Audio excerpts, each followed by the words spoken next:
پاکستان کا وزیر اعظم 1999 میں سنگاپور کے دورے پر گیا اور بابائے سنگاپور لی کوآن یو کے ساتھ ملاقات کی۔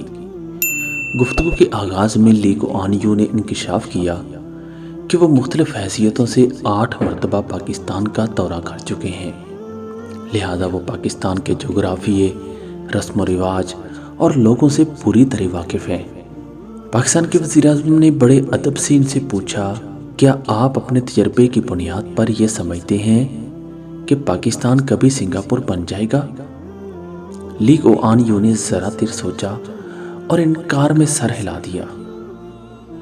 ان کا رد عمل شفاف، کھرا اور غیر سفارتی تھا۔ حاضرین پریشان ہو گئے۔ لی کوآن یو ذرا دیر خاموش رہے اور پھر بولے، اس کی 3 وجوہات ہیں۔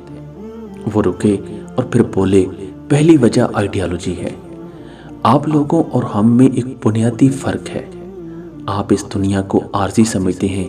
آپ کا خیال ہے آپ کی اصل زندگی مرنے کے بعد شروع ہوگی، چنانچہ آپ لوگ اس عارضی دنیا پر توجہ نہیں دیتے۔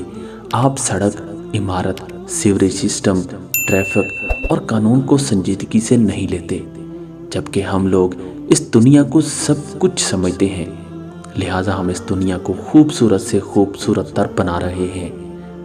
وہ رکے اور ذرا دیر بعد بولے، آپ خود فیصلہ کیجئے، جو لوگ اس دنیا پر یقین نہ رکھتے ہوں وہ اسے خوبصورت کیوں بنائیں گے؟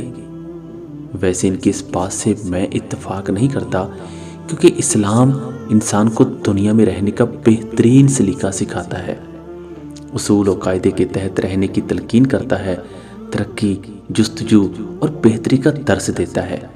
بلکہ یہ اسلام ہی ہے جو اپنے ماننے والے کو دولت یا وسائل پر قابض ہو کر بیٹھنے کی بجائے اسے سرکولیشن میں لا کر کمزوروں کو مضبوط کرنے کا درس دیتا ہے، تاکہ معاشرے کی ترقی میں سب اپنا کردار ادا کر سکیں۔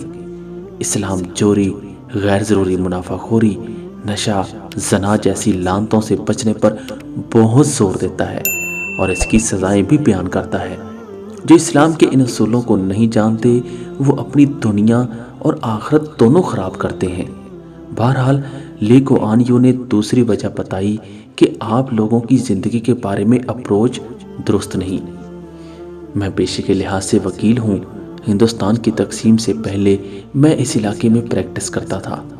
میرے موکل کلکتہ سے کراچی تک ہوتے تھے۔ میں نے ان دنوں ہندو اور مسلمان کی نفسیات کو بڑے قریب سے دیکھا۔ میرے پاس جب کوئی ہندو کلائنٹ آتا تھا اور میں کیس کے جائزے کے بعد اسے بتاتا تھا، تمہارے کیس میں جان نہیں، تم اگر عدالت میں گئے تو کیس ہار جاؤ گے، تو وہ میرا شکریہ ادا کرتا تھا اور مجھ سے کہتا تھا، آپ مہربانی فرما کر میری دوسری پارٹی سے صلح کرا دیں۔ میں اس کی صلح کرا دیتا تھا اور یوں مسئلہ ختم ہو جاتا تھا۔ جبکہ اس کے مقابلے میں جب کوئی مسلمان کلائنٹ میرے پاس آتا اور میں اسے صلح کا مشورہ دیتا تھا تو اس کا جواب بڑا دلچسپ ہوتا تھا۔ وہ کہتا تھا، وکیل صاحب آپ کیس دائر کریں، میں پوری زندگی مقدمہ لڑوں گا، میرے بعد میرے بچے لڑیں گے اور اس کے بعد ان کے بچے لڑیں گے۔ لی کوآن یو رکے اور مسکرا کر بولے، میرا تجربہ ہے جو قومیں اپنی نسلوں کو ورثے میں مقدمے اور مسئلے دیتی ہوں وہ قومیں ترقی نہیں کیا کرتی۔ ویسے یہ بات بھی ان کی شاید کمزور اور ذات پات میں الجھے مسلمانوں کے مشاہدے پر تھی، کیونکہ اسلام تو معاف کرنے کا درس دیتا ہے اور بہت سے اچھے مسلمان آپ کو بڑے بڑے معاملات میں درگزر اور معافی کو اپناتے ہوئے نظر آئیں گے۔ بہرحال لی کوآن یو نے تیسری اور آخری وجہ فوج بتائی۔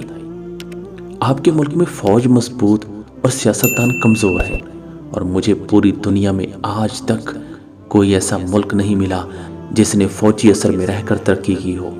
وہ رکے اور دوبارہ بولے، فوجی اور سیاستدان کی سوچ میں بڑا فرق ہوتا ہے۔ فوجی مسئلہ پیدا کرتا ہے جبکہ سیاستدان مسئلے حل کرتے ہیں۔ فوجی کی زندگی کا صرف ایک اصول ہوتا ہے، زندگی یا موت، جبکہ سیاستدان جیو اور جینے دو کے فلسفے پر کاربند ہوتے ہیں۔ فوجی کو زندگی میں مر جاؤ یا مار دو کی ٹریننگ دی جاتی ہے، جبکہ سیاستدان کو صلح، مذاکرات اور نرمی کی تربیت ملتی ہے۔ چنانچہ میرا تجربہ ہے، جس ملک میں حکومت اور سیاست فوج کے پاس ہو وہ ملک کبھی ترقی نہیں کر پاتے۔ آپ لی کوآن یو کے ان تجربات سے کتنا متفق ہیں؟ کمنٹس میں اپنی رائے کا اظہار کریں۔